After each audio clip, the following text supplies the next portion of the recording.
भाई मला सांगा, आत्ताच आमदार संजय गायकवाड यांनी राहुल गांधी यांची जीप छाटण्याला 11 लाखाचं बक्षीस देणार असं वक्तव्य केलंय. काय सांगणार याच्यावरती?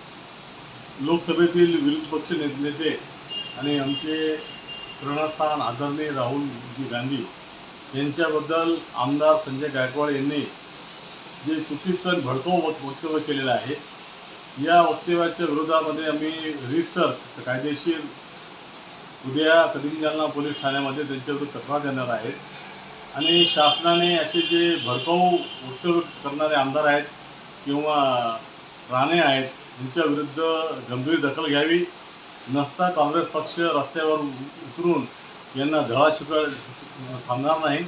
आणि मी या निमित्ताने विनंती करतो की शासनाने हे संजय गायकवाड यांच्याविरुद्ध देशाचे नेत्याबद्दल असं वक्तव्य करणं एकदम निषेधार्ह बाब आहे, की तातडीने दखल घेऊन त्याच्याविरुद्ध गुन्हा दाखल करण्यात यावा.